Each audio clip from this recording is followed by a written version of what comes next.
sebuah cerita tentang sebuah keluarga yang terikat dengan sebuah takdir yang akan membawa mereka dalam satu bencana yang disebut Sirep Dunyoto atau hidup namun mati.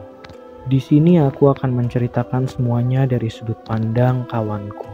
Teman SMP-ku pernah menjadi saksi peristiwa ini. Berlatarkan tahun awal 2000-an. Cerita ini terjadi di sebuah kabupaten di Jawa Timur yang gak bisa kukatakan di mana tempatnya berada. Dan disinilah semuanya kita mulai. Ini rumahnya siapa? Kok besar sekali? Tanya temanku Randu. Seperti biasa, setiap minggu pagi adalah waktu yang tepat bagi aku untuk bersepeda keliling kampung. Dan pagi ini menjadi lebih spesial karena teman baikku di SMP, Randu dan Riven, datang jauh dari kota untuk bisa berlibur dan menginap di kampungku. Sebenarnya, alasan temanku menginap bukan untuk sekedar menginap dan mengenal rumah dan kampungku, namun untuk melihat saksi bisu dari peristiwa yang tempo hari kuceritakan ke mereka. Sebuah cerita yang akan berhubungan dengan rumah besar di depanku ini. Ini rumah yang aku ceritakan kemarin, kataku, sembari menatap jauh jendela-jendela serta pintu yang sudah rusak tergerus zaman. Peristiwa ini sendiri sudah terjadi sekitar 4 tahun yang lalu, dan sampai saat ini, rumah ini tak terurus, seolah menyimpan semua kengerian itu sendirian. Ya, di atas tanah ini, jin itu bersemayam. Aku sendiri selalu merinding setiap melewati jalanan ini, terlebih bila melihat rumah besar ini dengan pagar berkaratnya, rumput liar di halamannya, dan terlebih setiap melihat ke jendela-jendela yang kacanya sudah pecah di sana-sini. Aku merasa di dalamnya seperti ada yang sedang mengamatiku dari sana. Apapun itu, aku merinding. Oh, ini tah, boleh masuk nggak nih? Haah, aku menatap Randu yang baru aja turun dari sepedanya. Sementara Riven masih menimbang apakah dia mau senekat itu, apalagi bila tahu sejarah rumah ini. Suara berderit dari pagar besi yang berkarat terbuka ketika Randu sudah masuk dan memasuki halaman rumah yang dipenuhi rumput liar dengan tumbuhan putri malu di sana-sini. Seolah aku tahu kelakuan temanku Randu yang memang sudah penasaran sejak awal aku cerita. Maka aku pun terpaksa mengikuti. Riven pun mau tak mau juga harus ikut. Setelah susah payah melewati semak belukar dan rerumputan yang tingginya hampir sedengkul, akhirnya kami sampai di teras rumahnya. Keramiknya masih tampak bagus, meski dipenuhi debu dan dedaunan yang entah tertiup angin dari pohon yang mana di sekitar sini. Bisa dibuka nggak nih? Kata Randu. Jangan, kataku khawatir. Aku udah buat perjanjian sebelumnya bahwa kami seharusnya hanya melihat dari pagar luar rumah. Namun, realitanya malah kita masuk sampai ke teras. Dasar Randu kebangetan. Dia malah memutari rumah dan bergerak pergi ke pintu belakang. Mau tak mau, aku dan Riven mengikuti. Di samping rumah ada tanah lapang yang juga dipenuhi rerumputan liar. Banyak pohon di sana, mulai dari mangga hingga rambutan. Di balik langkah kaki kami, aku terpaku menatap jendela-jendela yang berjejer di sisi rumah. Berharap gak mendapatkan pemandangan yang tidak diinginkan. Syukurlah, kami sampai di pintu belakang dengan pemandangan yang gak kalah tak karuan seperti teras depan. Bau amis dan pesing tercium di sana-sini. Beberapa kali aku menahan penciuman hidungku ini. Di lain hal, Riven hanya dia memandang ke sana kemari. Nyalinya menciut manakala dia melihat ke arah ayunan besi yang gak kalah berkarat dibandingkan pagar rumah depan. Itukah ayunan yang kamu ceritakan itu? Randu pun menatap ayunan itu. Kami bertiga tampak tegang, karena aku pernah mendengar bahwa setiap malam hari, ayunan itu selalu berayun sendiri, meninggalkan suara berdencit dari besi yang sudah lama tidak dilumasi. Namun hari ini, tampaknya semua baik-baik saja. Toh itu hanya cerita dari warga kampung. Sesaat, aku dibuat menganga, karena pintu belakang tampak terbuka lebar di depan kami. "Bisa dibuka loh rupanya," kata Randu, yang entah begitu antusias. "Masuk yuk," aku berpikir. Mungkin benar kata beberapa pemuda kampungku. Banyak yang bilang, semenjak kosong, rumah ini digunakan untuk anak-anak nakal menenggak miras. Namun, gak sedikit dari sana muncul cerita-cerita bahwa terkadang ada penghuni tak kasat mata yang tinggal di dalam rumah ini. Aku terdiam lama, sampai Randu menarik tanganku. Sementara Riven mulai berjalan mengikuti. Dari rumah kebanyakan, mungkin karena sudah lama tidak berpenghuni. Pikirku, hal pertama yang aku rasain saat melihat bagian dalam rumah adalah dingin. Hawanya benar-benar berbeda. Randu yang memimpin. Aku melihat di tembok kiri kanan, penuh dengan coretan vandalisme.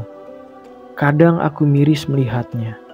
Namun, bila aku lihat lagi coretan-coretan itu, aku rasa ini berhubungan dengan cerita masa lalu rumah ini.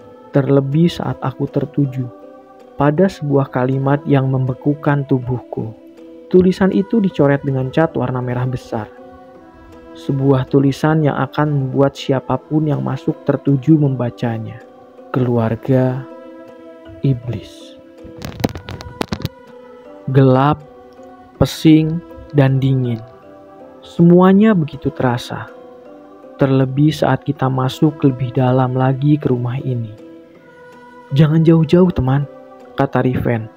Aku baru sadar kalau sedari tadi Riven tampak tertarik, begitu bertentangan dengan nyalinya yang gak seberapa.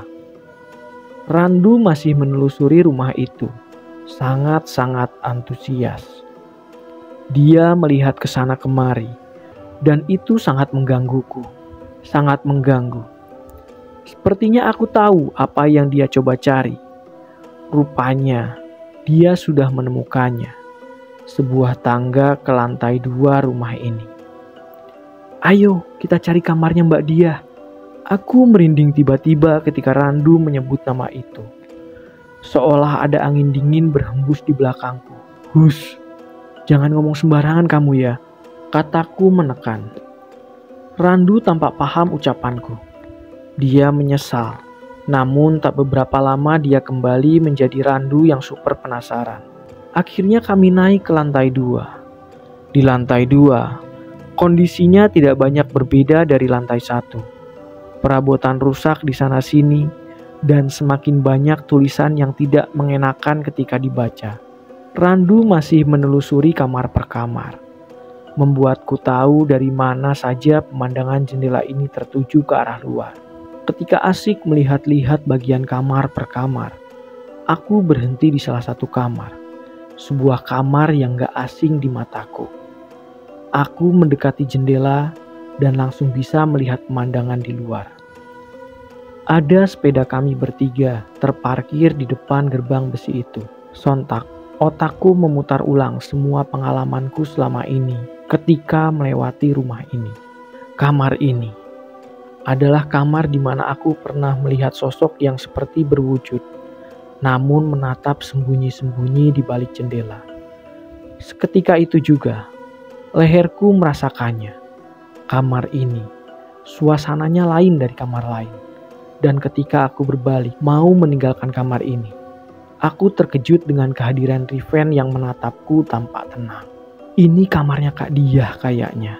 Aku menatap Riven, menyipitkan mata, seolah mendengar ucapan menduga-duga, namun membuatku seolah setuju dengan ucapannya. "Berasa nggak?" kata Riven. Tangannya menyentuh dinding kamar. "Berasa apa?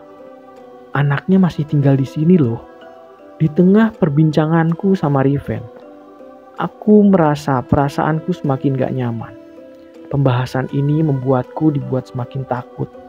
Dan parahnya, yang membuat aku lebih takut adalah Bagaimana orang yang bahkan gak tahu seluk-beluk tempat ini justru seakan-akan lebih tahu dari aku yang tinggal di lingkungan ini.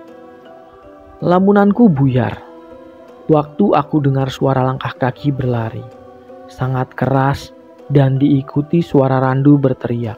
Sontak aku ikut lari dan mencari tahu apa yang terjadi.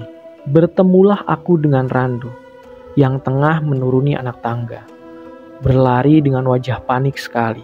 "Kenapa? Sudah, ayo keluar lagi. Tempat ini gak aman."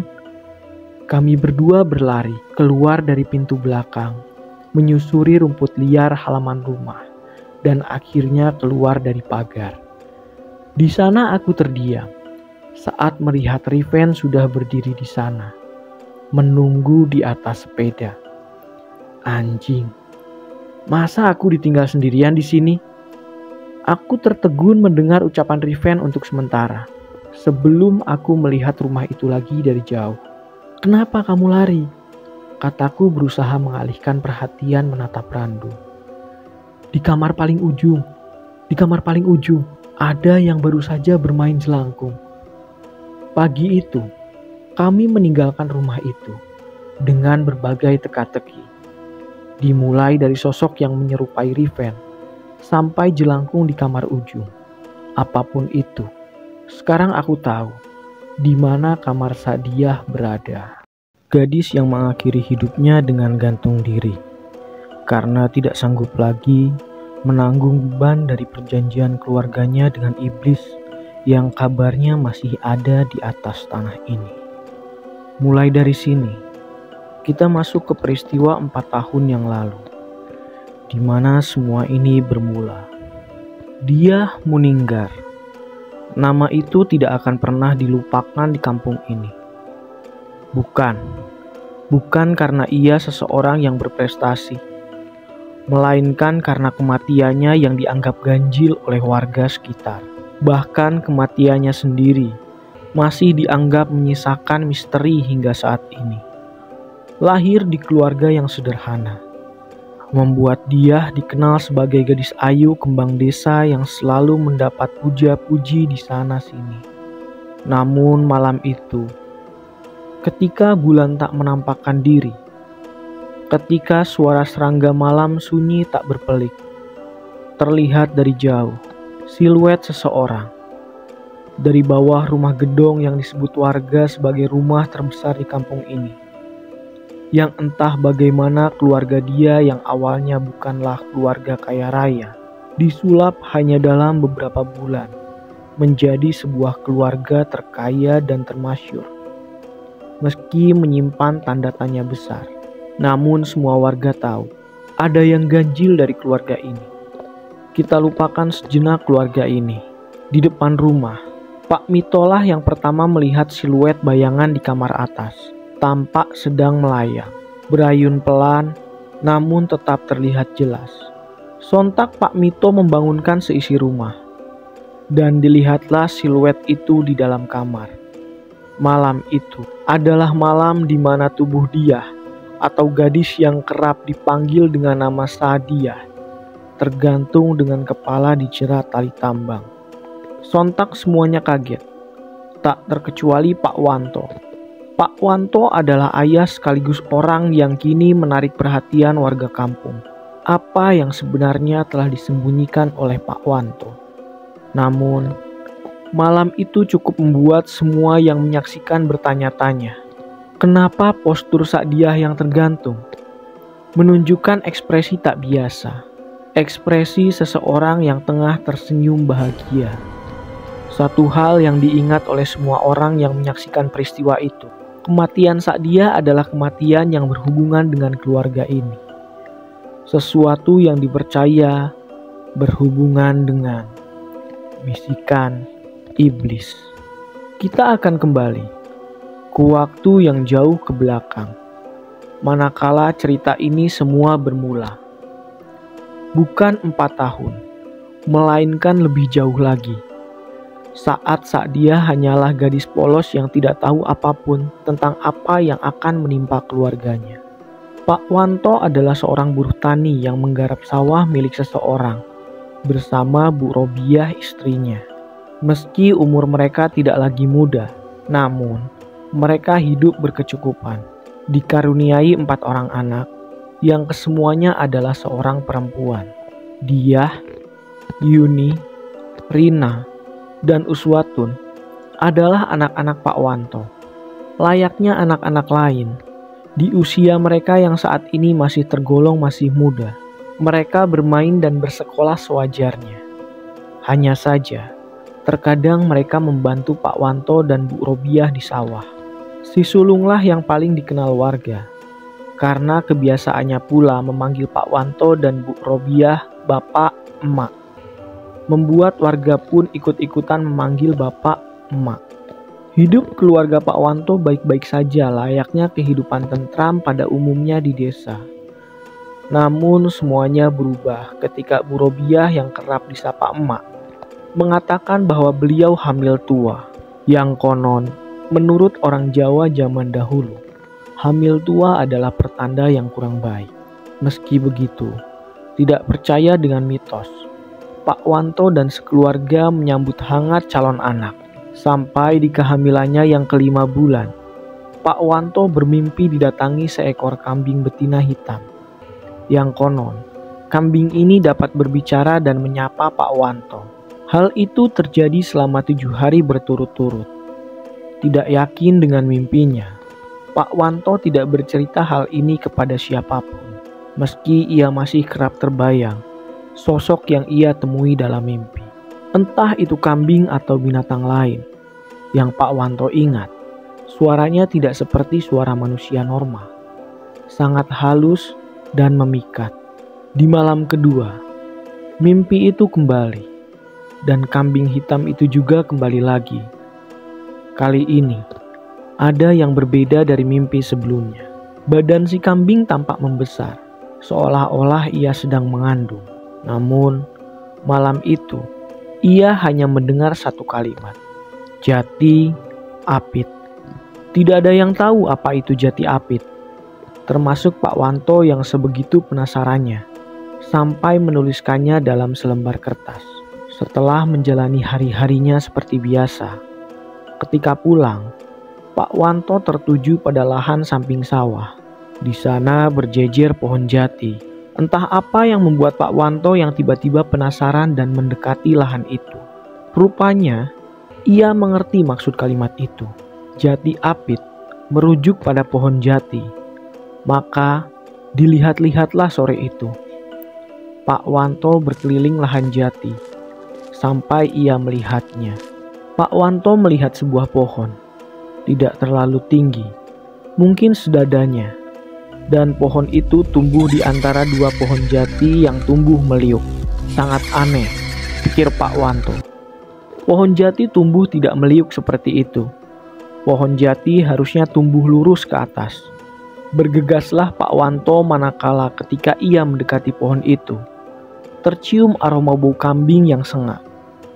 Maka Pak Wanto mengelilingi pohon kecil itu.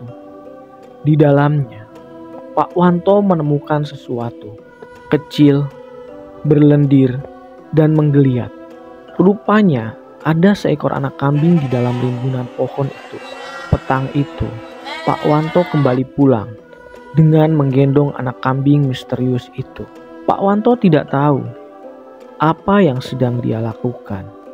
Sesampainya di rumah, Bu Robiahlah yang pertama kali curiga melihat Pak Wanto menggendong sesuatu yang membuat beliau penasaran. Rupanya benar, Pak Wanto membawa sesuatu yang ganjil. Apa itu, Pak? Tanya Bu Robiah. Anak kambing, Bu, ucap Pak Wanto. Anak kambingnya siapa itu, Pak? Tidak tahu, menemukan di pohon jati. Kok dibawa pulang? Kalau ada yang punya nyari? Biarin, kalau ada yang nyari nanti tak kasihkan. Kasihan, masih anakan. Gitu tah? Ya sudah, terserah Bapak. Hari itu juga, Pak Wanto membuatkan kandang kecil. Malam itu, kabarnya ada sesuatu yang terjadi. Bu Robiahlah yang pertama tahu. Ketika Pak Wanto tengah tidur, Bu Robiah mendengar suara seseorang tengah tertawa. Suaranya menyerupai anaknya yang paling bungsu, Uswatun. Tun, itu kamu kah? Meski hamil tua, Bu Robiah masih kuat untuk bangun dari ranjangnya. Ia berjalan menuju ruang tamu. Namun, ia tak melihat siapapun di sana. Ketika Bu Robiah akan kembali ke kamar, suara itu terdengar kembali. Namun, suaranya terdengar dari luar rumah. Tanpa curiga, Bu Robiah membuka pintu, mencari di mana sumber suara yang menyerupai suara anak bungsunya. Suaranya berhenti di kandang belakang rumah. Bu Robiah segera mendekatinya. Namun bukan Uswatun yang ia lihat, melainkan siluet hitam. Bayangan seorang anak kecil tengah meringkuk di pojokan kandang. Kaget bercampur takut, Bu Robiah bertanya, siapa gerangan yang ada di sana? Namun, sosok itu hanya diam di pojokan.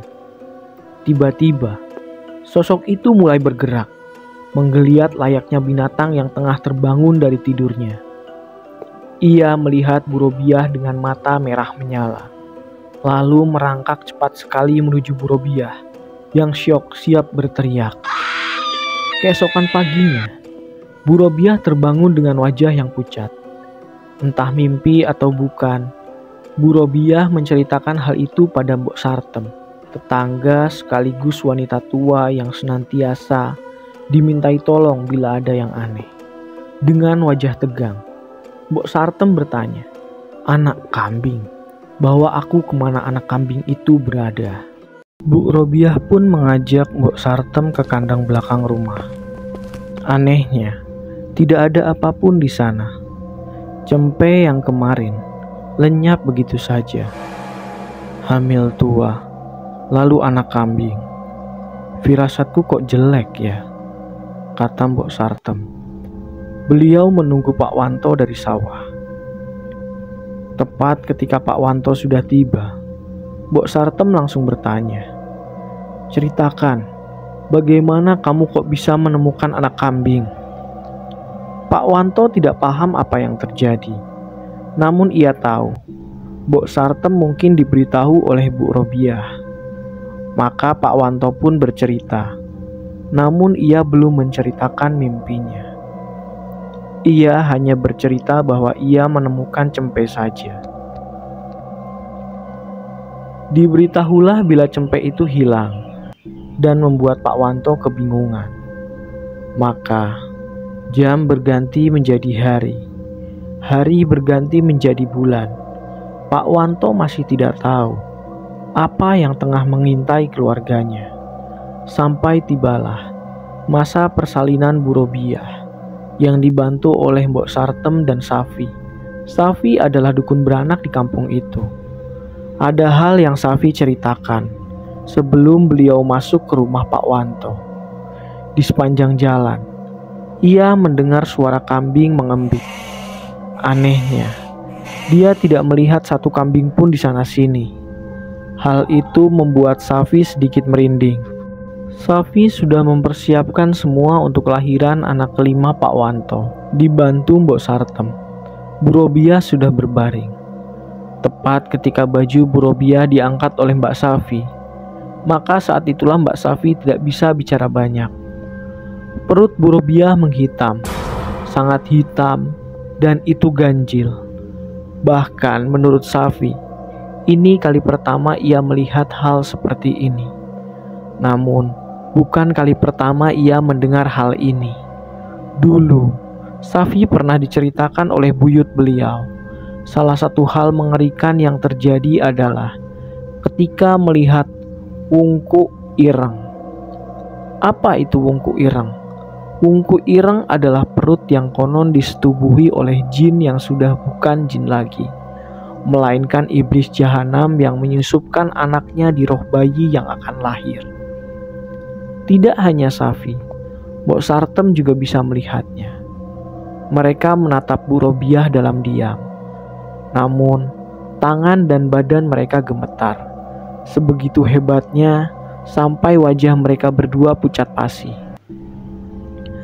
Ini bukan pertanda buruk, melainkan petaka dari petaka yang paling ditakuti manusia. Mereka tahu apa yang akan terjadi selanjutnya. Namun, mereka tidak bisa menebak apa yang sedang dan akan menimpa mereka. Dosa apa yang diperbuat oleh keluarga Pak Wanto? Pak Wanto menunggu dengan cemas. Ia berharap akan mendapat seorang anak lelaki. Sudah 4 anak yang ia miliki, namun tidak satu pun dari mereka mendapatkan seorang anak laki-laki. Jadi, salahkah bila Pak Wanto berharap kali ini anaknya adalah anak lelaki? Kecemasan yang semakin memuncak membuat Pak Wanto melupakan 5 mimpi yang dahulu pernah ia alami. Salah satunya adalah ketika kambing hitam itu menjamin Pak Wanto akan hidup enak, masyhur, dan kaya raya bila ia mau melakukan satu tugas kecil, menggorok cempe yang ia temukan, kemudian menguburkannya di halaman belakang rumahnya. Anehnya, Pak Wanto tidak punya kuasa menolak, dan ia melakukannya tanpa bertanya akibat perbuatannya. Karena ketika Pak Wanto melihat Mbok Sartem bertanya tentang cempe, ia tahu ada sesuatu yang tengah terjadi, namun tidak ia ketahui. Di mimpi terakhirnya, Pak Wanto tidak lagi melihat makhluk itu, melainkan ia melihat dirinya sendiri, bertanduk, dan menyerupai wajah seekor kambing. Di tengah kegelisahannya, lamunan Pak Wanto buyar, manakala ketika ia terperanjat saat mendengar suara kambing mengembik sangat keras, sampai seisi rumah yang dipenuhi tetangga yang penasaran dengan kelahiran anak kelima Pak Wanto berkerumun. Di desa-desa Jawa Timur, memang hal biasa ketika tetangga berkumpul untuk melihat dan menyaksikan persalinan sebuah keluarga, guna menyemangati dan memberi selamat. Namun tidak pada hari ini. Semua orang tampak bingung, di mana seharusnya yang mereka dengar adalah tangisan bayi, berubah menjadi suara kambing mengembik. Masih dalam suasana kebingungan, Pak Wanto terkejut begitu saja saat Mbah Safi berteriak memanggil namanya. Tepat ketika pintu terbuka dan Pak Wanto masuk, ia melihat istrinya, Bu Robiah, lemas, dengan mata merah karena menangis. Bingung menyelimuti wajah Pak Wanto. Mbah Safi dan Mbok Sartem menatapnya nanar penuh simpati, karena mereka menatap ke satu titik, di mana dibalut kain putih dengan darah merah segar yang membasahi ranjang. Ada sesuatu yang hitam, besarnya tidak lebih dari tangan menelungkup. Itu adalah bayi mungil. Hanya saja, bentuknya tidak menyerupai manusia sedikit pun. Kulitnya berkeriput hitam, dengan bola mata menonjol keluar. Meski matanya terpejam dan hidungnya pesek, dengan bibir panjang setelinga, di kepalanya ada tanduk kecil dan beraroma busuk. Pak Wanto masih tidak mengerti, sampai Mbok Sartem mengatakannya, "Anakmu sudah meninggal toh." Saat dia memilih mengaji, manakala 3 adiknya bermain jublak-jublak suweng, yang memang permainan kesukaan adik-adiknya, ia bisa mendengar suara riang dan tawa mereka dari teras rumah ketika memainkan itu. Di tengah ia membaca rentetan huruf Arab di depannya, tiba-tiba perasaan Sadiah mendadak menjadi tidak enak. Dan saat itu juga ia tidak lagi mendengar suara adik-adiknya. Penasaran, Sadiah mengintip dari kamar.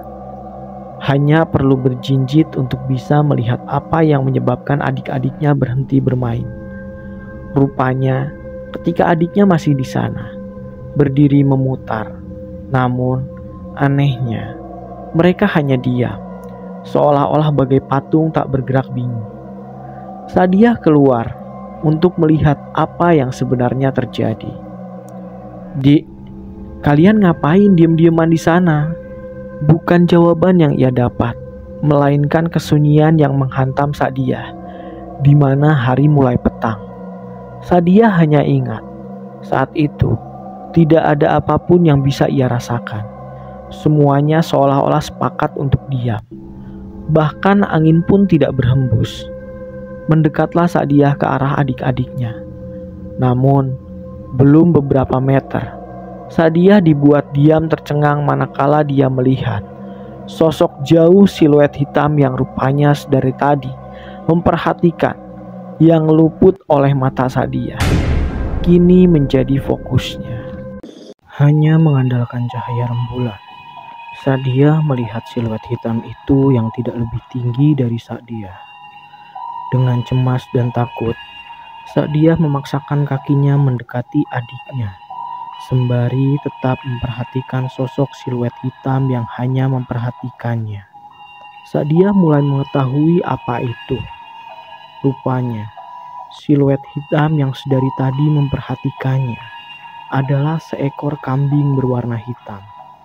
Namun, entahlah, kambing siapa yang belum dikandangkan ketika petang sudah datang. Sa'diyah menarik adik-adiknya, mengatakan mereka harus masuk karena malam sudah menjelang. Ketiga adiknya menurut dan mengikuti langkah Sa'diyah. Tepat ketika mereka semua masuk ke dalam rumah, Sa'diyah berniat menutup pintu dan memperhatikan kembali di mana kambing itu berdiri. Akan tetapi, tidak ada apapun di sana. Hanya tanah lapang kosong tanpa kehadiran kambing hitam yang ia lihat tadi. Mendadak, perasaan buruk itu kembali muncul dan seolah-olah memberitahu bahwa malapetaka sedang menyambangi keluarganya. Bila ada yang berbeda dari hari ini, maka Pak Wanto adalah salah satunya. Semenjak kematian jabang bayi yang sudah ia damba-dambakan, yang kabarnya berkelamin laki-laki itu meninggal, Pak Wanto kini menjadi pribadi yang tertutup. Bahkan, ia sudah lupa cara menyapa tetangganya. Mbok Sartem dan Mbah Safi sepakat apa yang ia lihat hari ini tidak akan pernah ia ceritakan kepada siapapun, bahkan kepada Bu Robiah sekalipun. Di saat itu juga, Pak Wanto hanya bisa murung, sementara Mbok Sartem dan Mbah Safi mempersiapkan perkuburan itu. Disinilah letak keanehan yang kini menjadi buah bibir pembicaraan tetangga. Hal itu adalah ketika jabang bayi itu digendong Mbok Sartem, kain yang digunakan hitam. Banyak warga yang kebingungan dan bertanya-tanya dalam hati mereka. Kenapa kain yang digunakan untuk perkuburan bayi ini berwarna hitam legam, bukan putih seperti mayit-mayit yang lain? Kejadian yang sebenarnya terjadi adalah ketika bayi itu dikafani oleh Mbah Safi, tidak ada yang lebih tersentak dan kaget. Karena saat kain putih dibalut pada tubuh kecil jabang bayi itu, tiba-tiba kain itu menghitam, seolah-olah ada hal-hal di luar nalar sedang bermain di sini. Tak henti-hentinya Mbah Safi beristighfar. Sembari gemetar, ia memberanikan diri menggendongnya dan memberikannya kepada Mbah Sartem. Pak Wanto lebih banyak diam. Bahkan ketika si bayi sudah dikuburkan, ia masih diam. Seakan-akan ia tahu apa ada hubungannya dengan cempek itu. Malam harinya, Pak Wanto kembali bermimpi untuk kesekian kalinya. Namun, di mimpinya yang ini, Pak Wanto terjebak di sebuah tempat lapang yang diselimuti kegelapan total.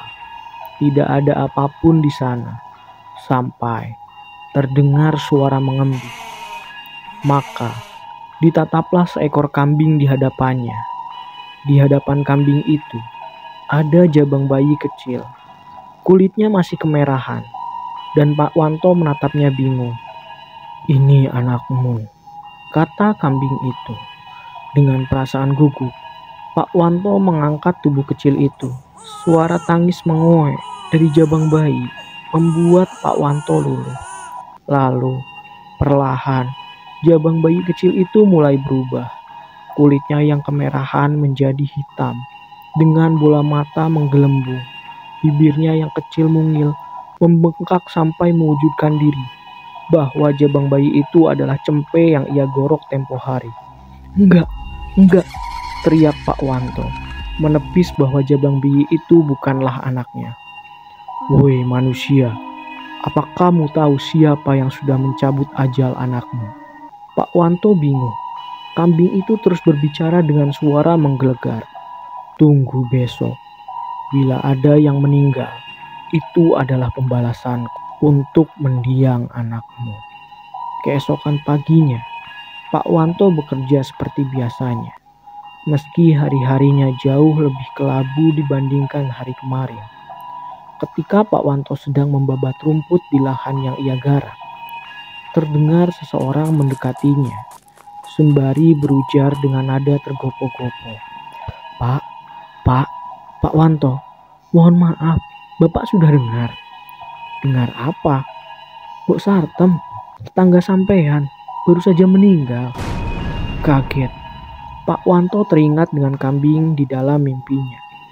Hingga Pak Wanto berujar, "Karma."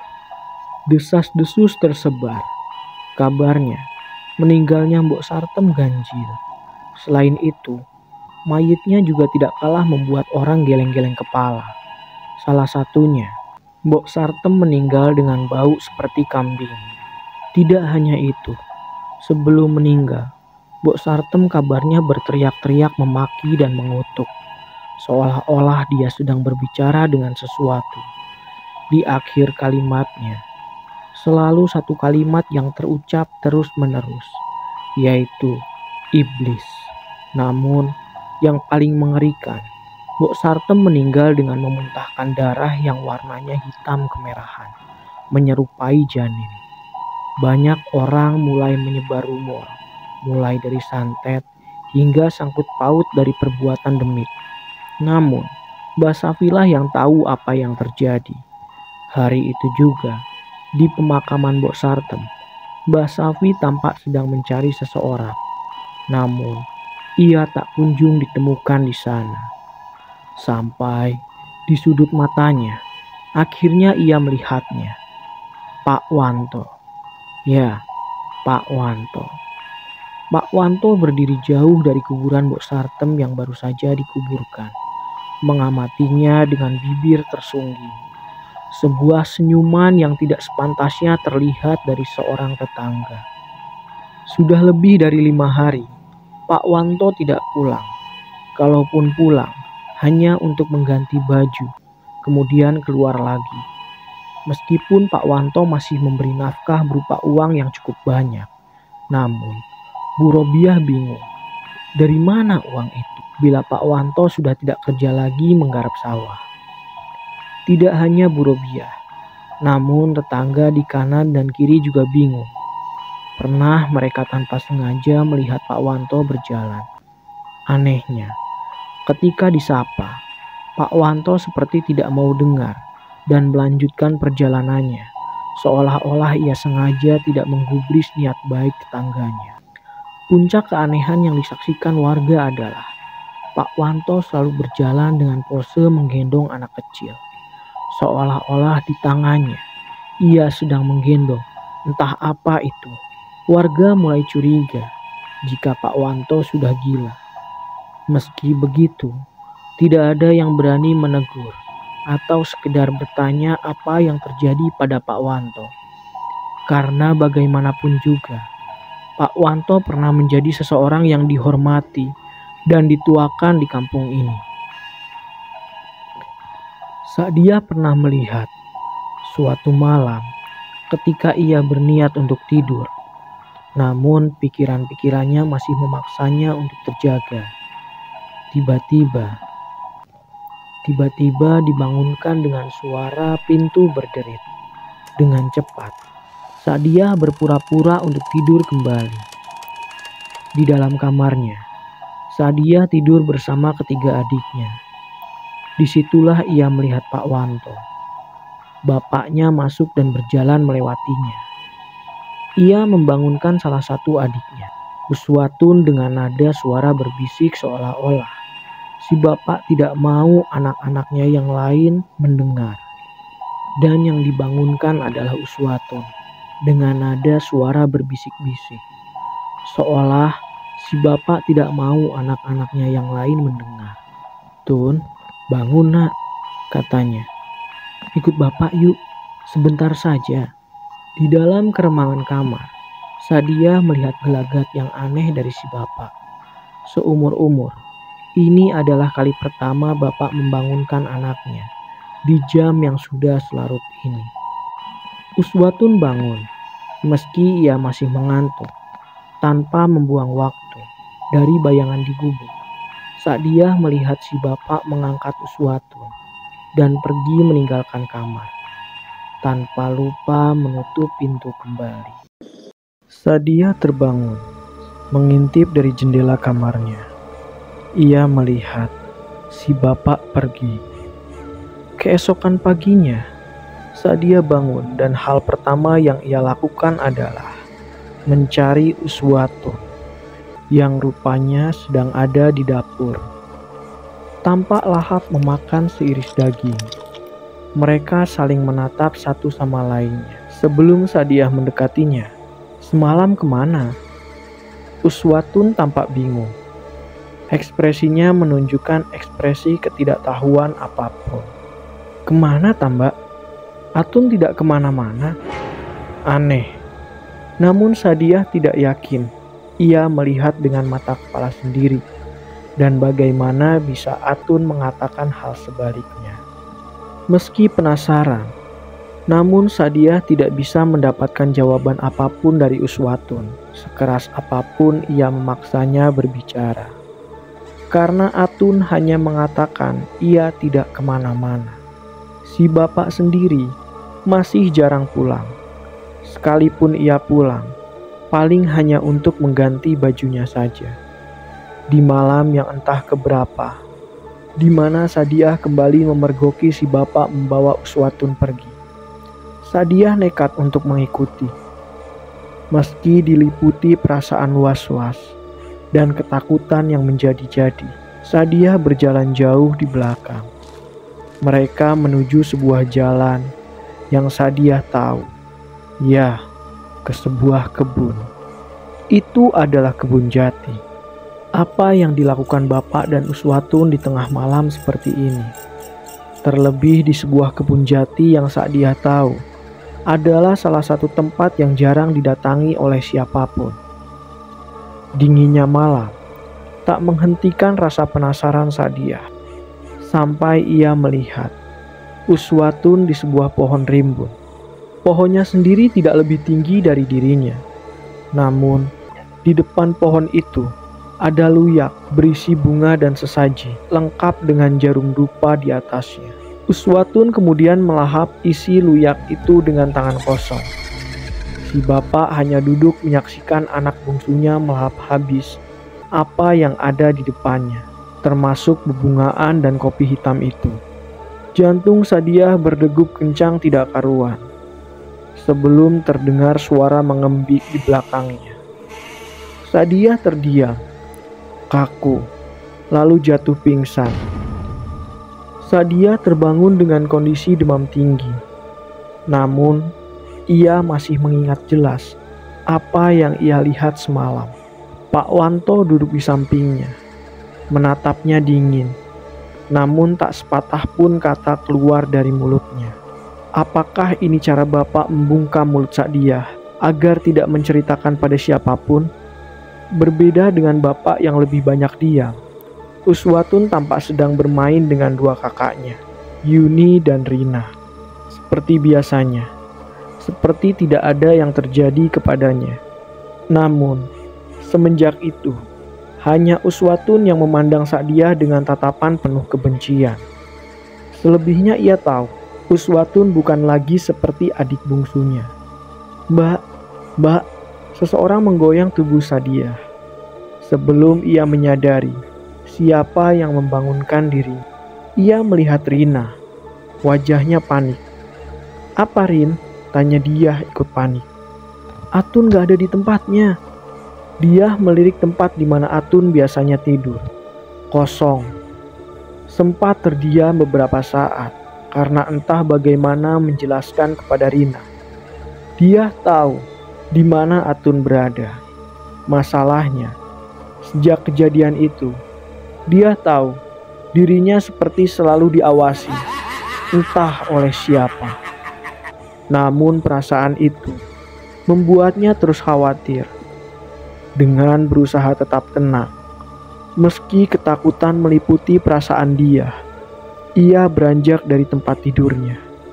Melangkah keluar kamar, ia hanya mengatakan, mungkin Atun ada di kamar orang tuanya. Karena ini bukan kali pertama si bungsu pergi dan berpindah ke kamar orang tuanya. Dia menutup pintu kamarnya yang terbuat dari triplek tipis. Karena memang keluarganya bukanlah keluarga yang bergelimang harta. Sempat ragu, namun dia membulatkan tekad. Sebelum ia mendengar suara Atun, ia sedang mendendangkan sebuah nada permainan kesukaannya. Suaranya terdengar dari halaman belakang rumah. Sadia berjalan mendekatinya. Ia yakin itu suara Atun. Tetapi Atun tidak sendirian. Ia mendengar ada 2 atau 3 suara lain sedang menyanyikannya bersama-sama. Yang jadi pertanyaan adalah, untuk apa Atun bermain cublak-cublak suweng tengah malam seperti ini? Berusaha mengintip, Sadia mendekati gubuk rumahnya yang terbuat dari bambu. Di sela-sela lubang itu, ia mendekatkan wajahnya, melihat dengan seksama. Namun, tepat ketika Sadia melihat figur Atun yang tengah duduk bersila, nyanyian mereka berhenti, berganti menjadi kesunyian. Kesunyian itu membuat suasana saat itu menjadi begitu mencekam. Seolah-olah mereka tahu seseorang sedang mengamatinya. Di tengah pikirannya tentang mereka, Sadia melihat Atun. Kepalanya menoleh tepat di mana Sadia berdiri menatapnya. Jantung Sadia rasanya seperti mau copot.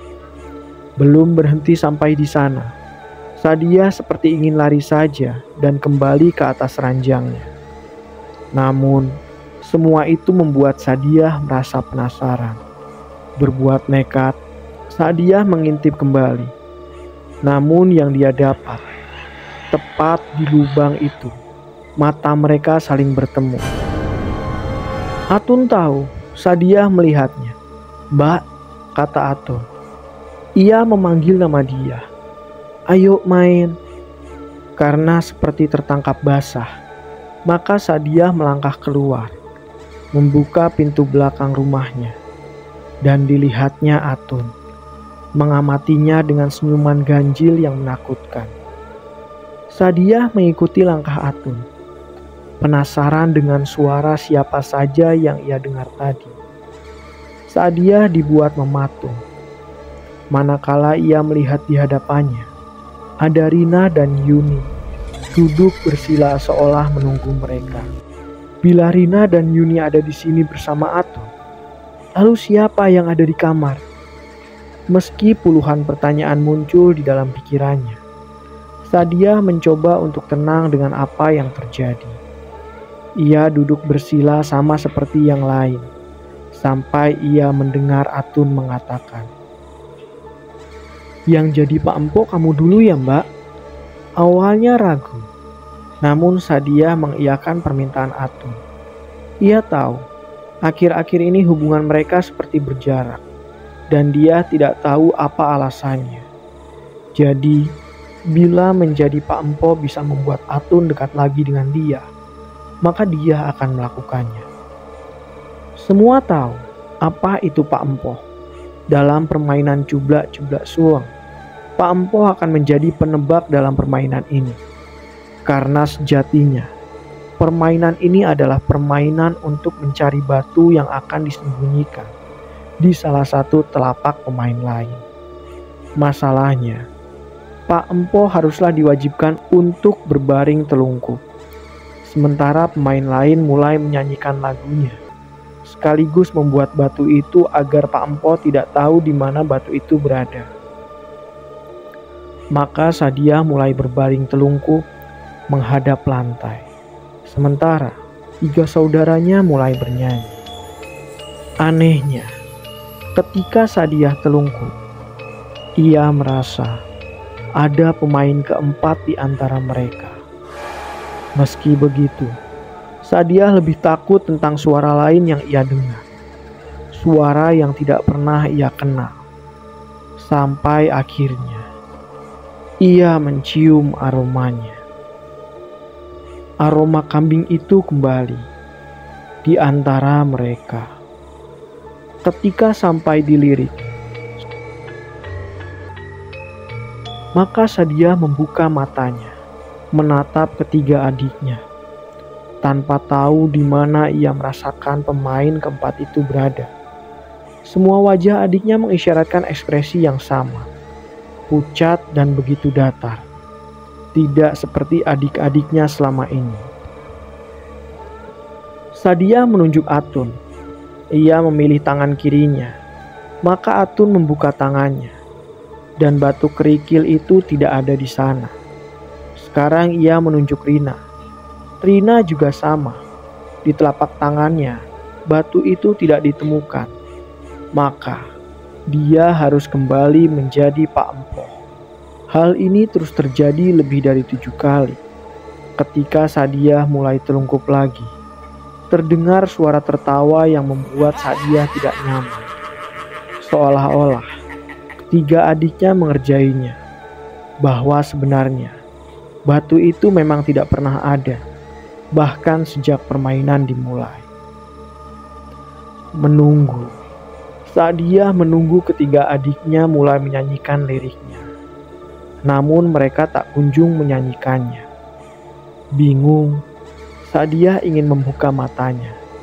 Namun ia ingat, ia adalah Pak Empoh dan tidak diizinkan baginya membuka mata sampai nyanyian disenandungkan. Saat itu, bisikan itu terdengar. Mati. Suaranya begitu dingin dan menusuk. Ia tahu itu bukan suara adiknya. Apakah itu suara pemain keempat yang sedari tadi ia rasakan? Angin dingin tiba-tiba berhembus. Sadiah terjebak dalam keheningan yang membuat ketakutan memenuhi isi kepalanya. Di tengah Sadiah menunggu, terdengar suara familiar yang membuat Sadiah tersentak. "Ngapain kamu ada di sini?" Sadiah melihat Ibu Robiah, menatapnya dengan tatapan tajam. Tidak hanya Bu Robiah yang membuat Sadiah kaget. Rupanya, ketiga adiknya tidak ada di sana. Jadi sedari tadi, berarti Sadiah hanya sendirian di sini. Meski amarah Bu Robiah meluap-luap, Sadiah hanya diam. Tak terfikirkan untuknya menceritakan semuanya. Dan ketika dia masuk ke kamar, ia melihat ketiga adiknya tertidur lelap. Termasuk Atun yang sedari tadi nampaknya tidak pernah terbangun dari ranjangnya. Hanya saja, aroma kambing itu belum juga hilang dari penciuman di hidungnya. Sejak malam itu, banyak kejadian yang terjadi. Dan rumah Sadiah, suasananya sudah sangat berbeda. Namun ada satu hal yang dia ingat. Entah sejak kapan, rumahnya jadi sering dilewati oleh seseorang yang dia kenal. Safi, dukun beranak itu, kadangkala melewati rumahnya seperti sedang mengawasi. Tidak hanya itu, Atun adik bungsunya juga mulai aneh. Dia seringkali menjauhkan diri dari ketiga kakaknya. Tidak mau makan sampai sering terlihat menyendiri. Hal ini membuat Sadiah curiga. Ada yang disembunyikan oleh Atun. Puncaknya, saat Atun muntah di kamar. Muntahnya sendiri, bukan muntah sembarangan, melainkan muntah darah kehitaman. Darah yang sepertinya sudah lama mengendap di dalam tubuhnya. Bu Robiah yang paling khawatir. Namun, Pak Wanto tampak tidak peduli. Beliau masih sering pergi entah kemana dia berada. Sampai akhirnya, perlahan-lahan, Penyakit misterius yang menyerang Atun berujung pada nyawanya. Ini terjadi tepat di malam hari. Atun berteriak seperti orang yang kerasukan. Dia dan kedua adiknya hanya bisa melihat Atun yang mencakar-cakar badannya. Tidak hanya itu, ia juga menghantamkan kepalanya ke semua benda di sekelilingnya, membuat tetangga berkerumun datang. Mobil Carry tua milik Pak Lurah sampai terparkir di depan rumah Bu Robiah, berniat membawa Atun ke rumah sakit terdekat, sembari orang-orang mencari tahu di mana keberadaan Pak Wanto. Hingga tepat subuh, di rumah sakit, Atun meninggal dunia. Suasana rumah Bu Robiah ramai orang, dan seseorang yang paling dicari itu muncul. Pak Wanto pulang dengan mata marah mengawasi. Semua warga tampak geram dengan apa yang Pak Wanto lakukan. Entah apa itu. Dia hanya menatap nanar wajah Atun terakhir kalinya, sebelum liang lahat menutupi wajah adik bungsunya, yang ia tahu meninggal dengan cara yang tidak wajar. Hanya dia yang tahu bahwa sebelum Atun meninggal, ia menyerupai wujud seekor kambing. Di tengah duka itu, saat dia mencuri dengar Pak Wanto dengan seseorang, ia kenal dan tahu siapa itu. Mbah Safi tampak bersitegang dengan bapaknya. Entah apa yang ia bicarakan. Mbah Safi hanya mengatakan, "Sudah, hentikan saja semuanya sebelum semua anak-anakmu diambil di depan mukamu." Dengan wajah tak berdosa, Pak Wanto hanya menjawab pelan, "Bukan urusanmu." Kambing gibas, itukah jin yang menuntunmu? Bok Sartem tidak bersalah sepenuhnya. Memang anak iblismu pantas mati. Mbah Safi pergi, meninggalkan Pak Wanto sendirian. Namun di matanya, ia tahu. Lebih tepatnya, belum mau berhenti untuk memulai semua ini. Iblis masih berbisik di telinganya. Kematian Atun banyak menimbulkan pertanyaan. Selain hal itu, banyak warga yang juga melihat gelagat aneh pada Pak Wanto. Namun, tidak ada yang berani menegur, apalagi bertanya apa yang sedang Pak Wanto lakukan. Lamban namun pasti, rumor keluarga Pak Wanto menyebar bagai penyakit. Namun satu hal yang diingat temanku, Pak Wanto yang dikenal warga bermata pencaharian sebagai buruh tani, tiba-tiba menjelma menjadi orang yang kaya raya. Tidak ada yang tahu dari mana ia mendapatkan sumber kekayaan itu. Sebegitu kayanya, sampai mampu membeli tanah luas. Tanah yang ia beli adalah tanah di mana kebun jati itu berdiri. Dibangunlah rumah besar dengan 2 lantai, lengkap dengan semua tetek bengek menyerupai orang kaya baru. Sampai sini, masih tidak ada yang berani mempertanyakan dari mana sumber kekayaan itu. Mulai banyak orang membicarakan tentang pesugihan, bersekutu dengan setan, atau melakukan tindakan ilegal. Akan tetapi, tidak ada yang bisa membuktikan ucapan itu. Satu hal yang membuat warga semakin curiga. Setiap hari, di depan rumahnya, terparkir mobil mewah berbagai merek. Mobil-mobil itu berjejer di depan rumah Pak Wanto. Sampai-sampai seperti melihat pemandangan hajatan anak presiden. Tidak hanya itu, kampung ini jadi ramai oleh wajah-wajah baru yang selalu berseliweran di depan rumah Pak Wanto. Di sini, warga mulai resah dan mulai mencari tahu. Selidik demi selidik, rupanya entah sejak kapan Pak Wanto menjadi tabib yang dapat menyembuhkan berbagai penyakit dengan cara memindahkan penyakitnya ke tubuh binatang.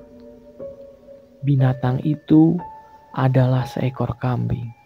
Kambing ini khusus dan harus sesuai oleh arahan Pak Wanto. Bisa dibilang, setiap kambing memiliki ciri khas khusus dan hanya Pak Wanto yang tahu model kambing seperti apa yang harus dibawa oleh mereka yang ingin mencari jalan sembuh lewat jalur yang menurut beberapa orang dipercaya sesat. Dari sini, kita akan mulai masuk ke inti ceritanya. Cerita yang dulu sempat bikin aku penasaran dan melihat langsung lokasinya. Ada hal yang menarik. Semenjak berita kehebatan Pak Wanto ini menyebar, banyak keanehan yang membuat warga curiga. Salah satunya adalah tidak ada lagi yang pernah melihat Bu Robiah, Yuni, dan Rina. Padahal kabarnya beliau ada di dalam rumah besar itu yang sekarang dijaga ketat. Hanya anak sulungnya saja yang sering keluar rumah. Itu pun tidak ada warga yang berani mendekat. Semua ini tidak lepas dari kejadian-kejadian mengerikan setiap kali bersinggungan dengan keluarga Pak Wan. Kabarnya, sesiapa yang membenci keluarga ini selalu mendapat sial. Namun, ada satu cerita yang pernah atau sempat menyebar, di mana ada warga yang tidak sengaja melihat sesuatu ketika melewati rumah Pak Wanto di malam hari. Di jendelanya, ia melihat Bu Robiah. Rambutnya panjang tergerai. Di wajahnya ia tampak memelas meminta tolong. Terlepas asli atau tidaknya cerita itu, warga tetap merasa ngeri. Seperti ada yang ganjil di rumah sebesar itu. Disinilah baru terbuka satu rahasia kecil. Konon, ada satu kamar yang tidak boleh dimasuki sembarangan orang. Bahkan, pasien-pasien Pak Wanto dilarang masuk ke sana. Safi, di usia uzurnya, tidak pernah ia berpikir menyaksikan fenomena wungku ireng. Namun, semenjak kejadian itu, berbulan-bulan ia tidak lagi bisa tidur nyenyak. Setiap malam, makhluk itu terus dan terus mendatangi mimpinya. Hari itu, pintunya diketuk oleh seseorang. Sadia awalnya ragu, namun ia melihat tatapan mata kosong membuat Safi akhirnya mempersilahkan masuk. Anak yang juga lahir dari buah kerja kerasnya dulu. Ada apa, nak? Gak biasanya kamu kesini. Sadia masih diam, menimbang maksud kedatangannya. Mbah, kata dia, ia sudah bertekad membagi ketakutannya pada seseorang yang mungkin tahu langkah apa yang harus ia perbuat atas peristiwa yang menimpa keluarganya. Ibu jadi gila. Safi hanya diam, matanya menerawang jauh. Lantas adikmu bagaimana? Heran bercampur bingung. Seperti Safi tahu apa yang terjadi di dalam rumahnya. Seharusnya tidak ada yang tahu apa yang terjadi. Mengingat bagaimana si bapak menutup semua akses peristiwa di dalam rumah. Rina, lumpuh mbah. Saat itulah, wajah tua yang lelah itu akhirnya menangis. Lumpuh bagaimana maksudmu? Sadia mulai menceritakan semuanya. Dimulai ketika pertama mereka menginjakkan kaki di atas tanah itu. Dia tahu di mana rumah itu dibangun. Apalagi bukan di atas tanah di mana dia menyaksikan adik bungsunya dulu memakan sesajen. Malam itu masih teringat suara marah dan penuh kelakar ibunya agar Pak Wanto menyudahi apa yang sudah ia lakukan. Bukan tidak tahu, namun Bu Robiah sangat memahami apa yang sedang Pak Wanto lakukan, termasuk setiap malam, kemana Pak Wanto berada. Apalagi bila bukan bersekutu. Rupanya, Bebauan amis yang awalnya Bu Robiah tidak tahu, itu tercium dari aroma mulut Pak Wanto. Perlahan, kejanggalan itu semakin terungkap, manakala Bu Robiah sampai harus berpuasa dan sholat malam yang konon membawanya untuk menyaksikan suaminya. Pak Wanto tengah mengunyah cempe yang dahulu tidak ditemukan arah batangnya. Ternyata terkubur di belakang rumahnya. Tidak hanya itu, di mimpi yang membuat Bu Robiah tidak bisa bersikap tenang itu, ia melihat Pak Wanto selalu membawa anak itu di punggungnya. Pose sedang menggendong anak itu adalah gambaran dari orang yang tengah memelihara iblis dalam hidupnya. Namun, Pak Wanto memilih bungkam, dan selanjutnya, teror itu mulai membuat Bu Robiah kehilangan akalnya. Sadiah masih ingat bagaimana akhirnya ibunya mulai kehilangan akal sehatnya saat mulai menangis. Safi hanya mendengarkan, sementara Sadiah seolah bingung apakah ia harus melanjutkan ceritanya. Sampai akhirnya kalimat itu terucap. Setelah Rina, Yuni yang akan menerima dosanya. Baru setelah itu kamu yang akan menanggungnya, ucap Safi. Sadiah adalah salah satu gadis primadona kampung ini. Namun tidak ada yang menyangka ia memiliki garis nasib yang sial. Meski begitu, ia tahu Mbah Safi masih menyembunyikan banyak hal. Namun entah apa yang disembunyikan. Sepertinya menyangkut misteri tentang bapaknya. Saya harus apa, Mbah? Ia menatap wanita tua yang tampak salah tingkah. Seperti dugaan Sadiah, ada rahasia yang disembunyikan. Maka Mbah Safi mengatakannya hari itu juga. 14 hari dari hari ini, kamu kembali lagi ke sini. Ada sesuatu yang harus kuberikan. Sadiah bersiap pamit. Namun Mbah Safi memanggil lagi. Sebentar, Nak. Mbah Safi masuk ke dalam kamarnya. Kemudian keluar membawa 4 helai bunga kamboja. Ada firasat aneh ketika dia menerimanya. Bawa aja. Mbah tidak bisa melayat. Kaget. Sadiah bertanya apa maksudnya. Namun, Mbah Safi mengantar Sadiah keluar, lalu menutup pintu gubuknya rapat-rapat. Tersimpan tanda tanya besar dalam benak Sadiah ketika ia pulang. Namun, 4 helai bunga kamboja, apalagi bila bukan petanda kematian. Pertanyaan Sadiah terjawab ketika di jalan ia bertemu beberapa orang, mengamatinya dengan mimik wajah prihatin. Dan ketika dia sampai di depan rumahnya, ia melihat bapaknya. Pak Wanto sudah menunggunya dengan mata berapi-api. Dari mana kamu? Sadiah tidak menjawabnya. Ia fokus melihat apa yang ada di belakang bapaknya.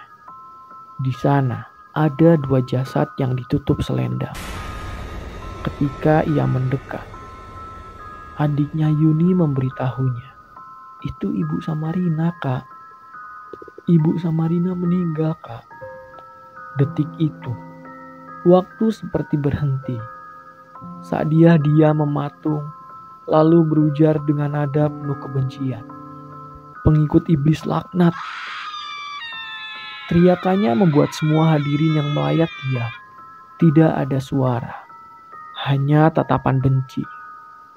Anehnya Pak Wanto bersikap tenang. Ia membiarkan dia pergi, berlari menuju kamarnya. 14 hari, bukan waktu yang sebentar. Selama 14 hari itu juga, bapaknya tidak pernah mengizinkan pengajian atau apapun yang berhubungan dengan agama. Hal itu tentu menjadi perhatian warga kampung. Banyak dari mereka yang mulai curiga dengan ucapan dia. Benarkah iblis itu masih ada? Sore buta, dia pergi ke rumah Mbah Safi. Dan ketika Mbah Safi melihat dia, Wajahnya penuh dengan teror. "Ayo masuk nak, cepat." Ia menyuruh dia duduk. Sementara Mbak Safi masuk ke dalam kamar. Ia keluar dengan membawa kain putih. Dirobeknya kain itu, lalu diberikan ke tangan dia. Terjadi keheningan dalam waktu lama, sampai dia bertanya, "Apa ini, Mbah?" "Begini nak, aku akan beritahu apa yang terjadi pada bapakmu." Dia bisa melihat bibir Mbak Safi gemetar. "Kafan.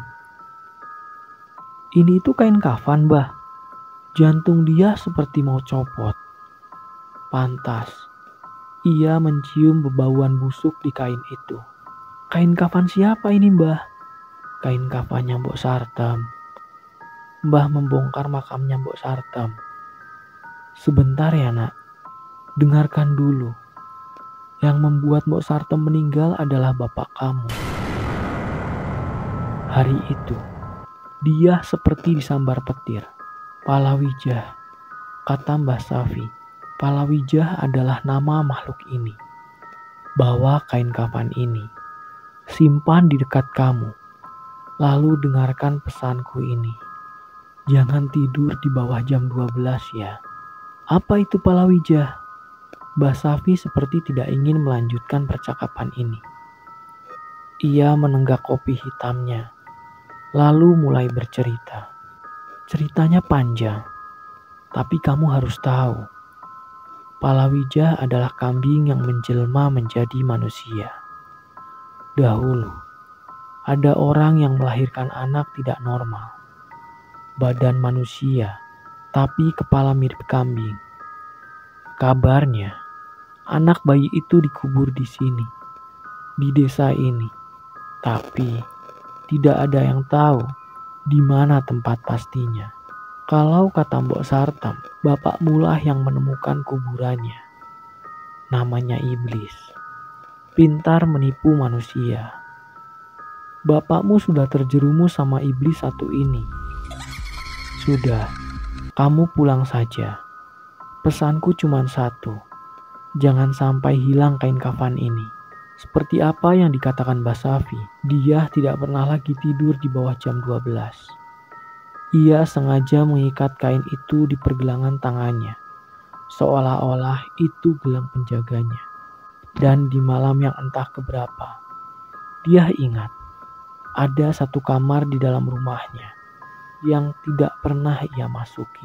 Malam ini, Pak Wanto pergi sedari sore tadi. Di luar tengah hujan lebat. Hanya ada dia dan Yuni serta dua pembantunya. Dengan perasaan bimbang, dia pergi menuju ke kamar Pak Wanto. Kamar yang tidak pernah boleh dimasuki siapapun. Baru saja ia menutup pintu kamarnya, dia dikejutkan oleh Yuni. Yuni menatapnya dengan tatapan datar. Sebelum dia bertanya, kenapa Yuni masih terjaga di jam malam seperti ini? Tiba-tiba Yuni tertawa cekikikan, berlari meninggalkan dia dengan wajah kebingungan. Tanpa menghiraukan Yuni, dia tetap berjalan menuju kamar Pak Wanto. Tercium aroma wangian yang biasa Pak Wanto gunakan. Sangat familiar, namun memuakkan bagi dia yang sudah lupa bahwa ia punya figur seorang bapak. Ketika dia tepat di depan pintu itu, ia tahu ia tidak sendirian. Anehnya, bisa dibuka dengan sangat mudah. Maka, dia melesat masuk. Dan hal yang pertama dia lihat adalah temboknya ditutup dengan kain hijau jamrut. Suasana di kamarnya membuat dia merinding. Ada rahasia di dalam sini. Tanpa membuang waktu, dia mengamati setiap detail kamar ini. Banyak topeng anggon dari barong sampai wurukan. Banyak keris terpajang di atas meja, lengkap dengan kemenyan yang dibakar di atas bak tanah liat kecil. Namun, dia terfokus pada satu titik. ada keranjang bayi yang diselimuti oleh kain. Di atasnya ada payung khusus mayit, dan ketika Sadiah mendekatinya, tiba-tiba badannya menjadi berat. Berat sekali, seperti ada yang naik di atas punggungnya. Saat itulah, dia sudah tidak sanggup lagi untuk mengangkat beban tubuhnya. Tiba-tiba, tercium aroma yang sudah lama dia lupakan. Bau lenguh seekor kambing. Maka dia berbalik, mengamati sesuatu yang sedari tadi mengikutinya. Terkejut, dia melihat sosok jangkung dengan bulu hitam lebat. Tangannya bengkor tak berjari. Matanya merah menyala dengan hidung melesak keluar. Di kepalanya ada tanduk kecil. Ia berdiri seperti tengah mengamati dia, yang membuat dia mematung ngeri. Caranya bergerak seperti penari jaipong dengan kepala miring ke kiri dan ke kanan. Ketika ia bersiap mencengkram Sadiah, pintu terbuka dan Pak Wanto berteriak dengan keras. "Jangan anak sulungku!" Suaranya bergetar marah dan Sadiah jatuh pingsan. Sadiah terbangun di dalam kamarnya, masih setengah sadar. Ia mendengar suara yang entah dari mana datangnya, lirih dan seperti putus asa. Sadiah sadar bahwa di hadapannya berdiri sesosok pocong tepat di depan wajahnya. Pocong itu adalah Mbok Sartem. Mbok Sartemlah yang sedari tadi berteriak minta tolong. Namun, Sadiah ketakutan setengah mati. Melihat langsung dua makhluk yang wujudnya tidak pernah dia bayangkan, membuat dia sampai berpikir, lebih baik ia pingsan lagi. Dan harapannya pun terwujud, karena sekarang yang ada di hadapannya adalah bapaknya, Pak Wanto, yang tengah menatap dia dengan wajah penuh amarah, sembari mengangkat sesuatu yang dia kenal. "Siapa yang baru saja memberimu ini?" Dia menatap takut bapaknya. Ini pertama kalinya ia melihat bapaknya semarah itu. Di depan dia, bapaknya kemudian membakar gelang yang terbuat dari kain kafan Mbok Sartem. Namun, semenjak hari itu, setiap malam, dia selalu merasa diawasi. Makhluk yang ia lihat di dalam kamar Pak Wanto, apakah itu yang dimaksud oleh Mbah Safi? Maka, ia berkeinginan untuk menemui Mbah Safi kembali.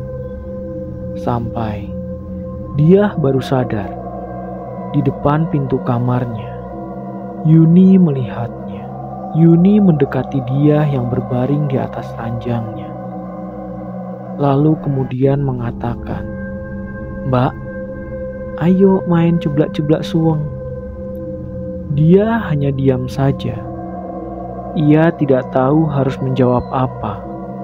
Permainan ini mana bisa dimainkan hanya oleh dua orang.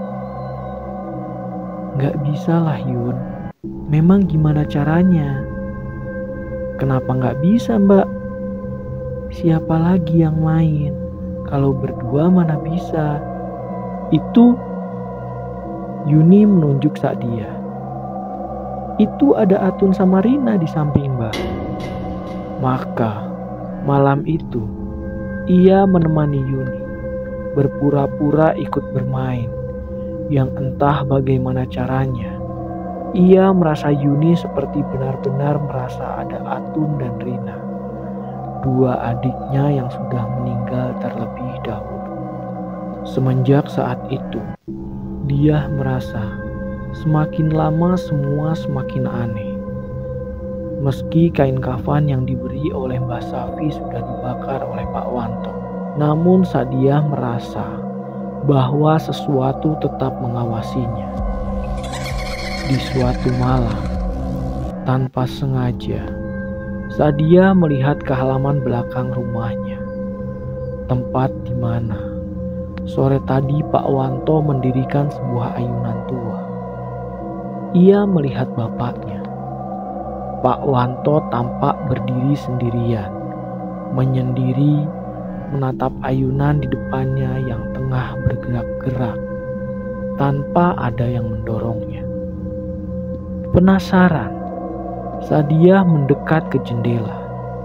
Dilihatnya lebih jeli. Apakah matanya tidak salah melihat hal itu? Mengikuti naluri penasarannya, Sadia berjalan turun, berharap bisa mendekat, mencari tahu apa yang bapaknya lakukan di sana. Sampailah ia di dapur rumah, tempat di mana jarak antara dirinya dan Pak Wanto tidak begitu jauh. Di sana, ia mendengarnya. Pak Wanto tampak sedang berbincang. Yang jadi masalahnya, tidak ada siapapun di sana kecuali Pak Wanto dan ayunan yang bergerak dengan sendirinya. Sampai dia dikejutkan dengan suara familiar yang ia kenal. "Atun pulang ya, Kak?" Kaget, dia melihat Yuni sudah berdiri di belakangnya. Atun. Bingung, dia mengulanginya. "Iya, Kak. Itu lihat, ada ibu juga sama Rina di sana."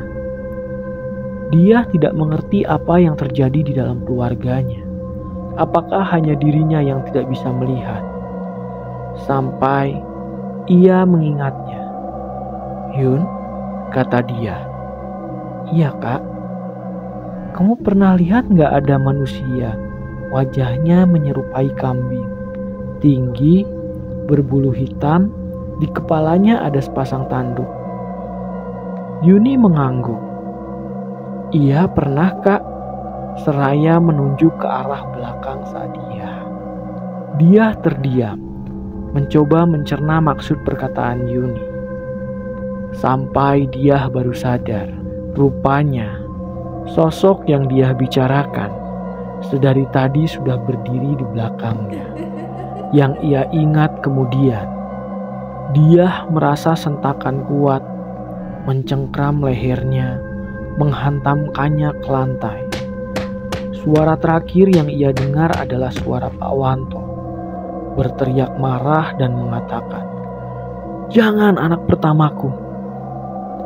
Lalu semuanya menjadi gelap. Andi, usianya belum genap 13 tahun saat kejadian ganjil itu terjadi di kampungnya.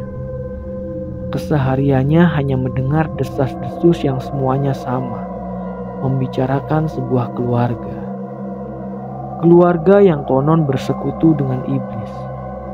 Hal itu terjadi saat berita kematian Yuni sekali lagi menggegerkan kampungnya.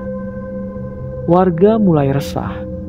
Bahkan sebegitu resahnya, setiap malam di balai desa, bapak-bapak atau kepala keluarga berkumpul guna mencari jalan, di mana sempat tersebar bahwa iblis itu konon sering menampakkan diri dan menyebar teror. Warga memanggilnya dengan Palahwija. Semua tahu apa itu Palahwija. Dan peristiwa ini bukan pertama kali terjadi di kampung ini. Palahwija atau berarti rupa kambing biasanya hidup di sebuah keluarga. Namun kehadirannya biasanya mendatangkan kekayaan, kemasyhuran.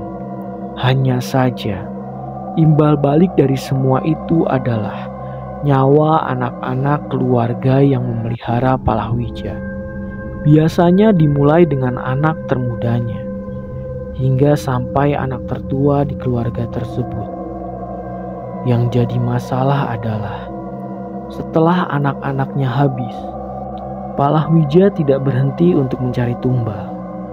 Yang ia incar selanjutnya adalah anak termuda dari tetangga si pemelihara. Hal ini membuat warga mulai membicarakan ini dengan serius.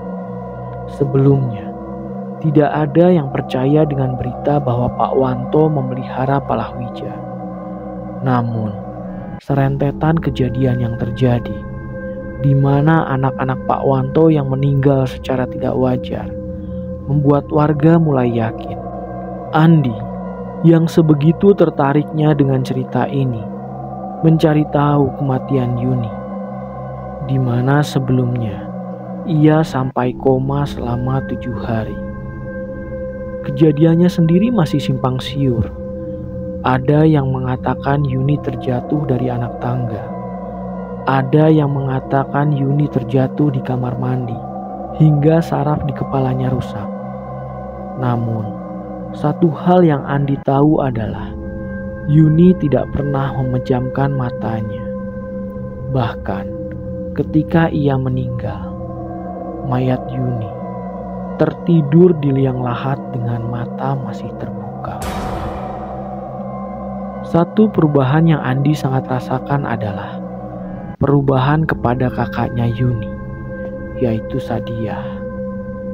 Dia yang terkenal ramah dan supel kepada tetangga, lebih banyak murung, dan bahkan batang hidungnya tidak lagi terlihat berjalan ke kampung-kampung. Kabar terakhir mengatakan dia tahu sesuatu. Depresi adalah gambaran yang tepat untuk menjelaskan kondisi dia.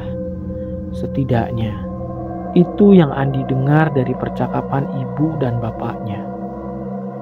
Di tengah masalah yang entah tiada berujung ini, Andi mendengar sebuah kabar mengejutkan. Apalagi bila kabar tentang meninggalnya seseorang.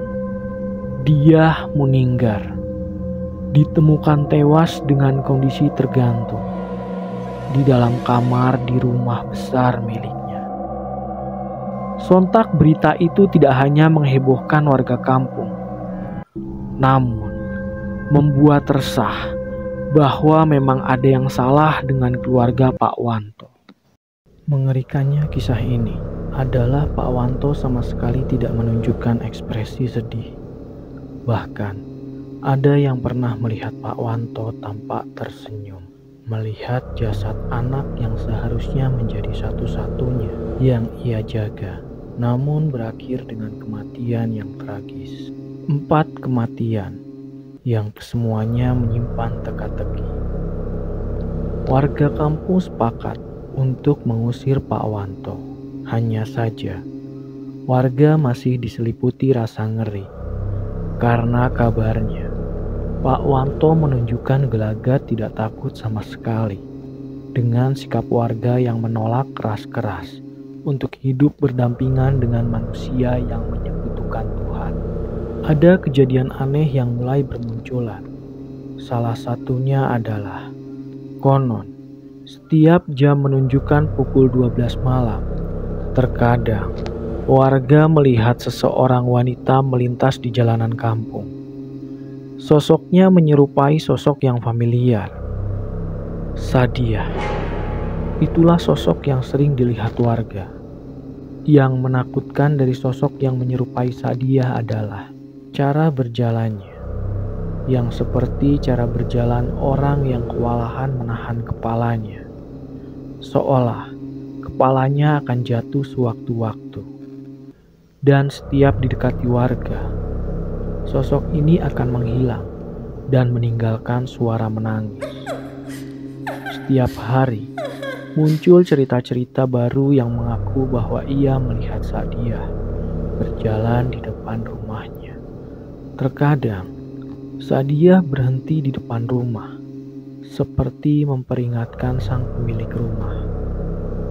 Puncaknya adalah di sebuah rumah di mana baru saja lahir bayi kecil. Sadiah setiap malam datang ke sana. Sosok Sadiah akan mengetuk pintu rumahnya, dan bila dilihat dari jendela, wajah Sadiah akan terlihat di depan rumah, berdiri sendirian di tengah kegelapan malam. Namun, ketika pintu dibuka, sosok itu lenyap entah kemana. Hal ini membuat warga yang bersangkutan ketakutan. Mbah Safilah yang pertama memperingatkan agar senantiasa menjaga bayi kecil itu. Karena kemunculan Sadiah bisa menjadi sebuah pertanda. Pertanda yang kemungkinan sangat buruk. Di malam yang entah keberapa, ibu dari bayi kecil itu tidak bisa tidur. Akibat bayi kecil di sampingnya terus terjaga dan menangis terus-menerus. Si bapak sedang keluar dan tidak ada di rumah. Bayi itu menangis seolah ada sesuatu yang mengganggunya. Sampai terdengar ketukan. Ketukan itu membuat si ibu kebingungan. Tidaklah mungkin bertamu di rumah orang tengah malam seperti ini. Awalnya, ia mengabaikan ketukan itu. Namun, semakin lama, ketukan itu semakin keras. Diliputi rasa takut. Si ibu melangkah ke pintu, meninggalkan jabang bayi di dalam kamar ketika ia memeriksa siapa yang bertamu malam-malam begini. Wajahnya diliputi syok luar biasa. Karena sesiapa yang bertamu adalah seseorang yang ia kenal. Sadia, atau siapapun yang menyerupai Sadia, menatapnya dengan tatapan mendelik. Kemudian menunjuk sesuatu, sebuah arah. Arah yang ditunjuk Sadia adalah kamar tempat si ibu meninggalkan bayinya. Dengan wajah khawatir dan tergopoh-gopoh, si ibu kembali ke kamar. Namun yang ia dapati adalah sosok makhluk hitam besar tengah mencengkram jabang bayi dengan tangannya yang dipenuhi bulu hitam. Si ibu berteriak keras, membuat makhluk hitam besar itu lenyap. Warga pun berkumpul.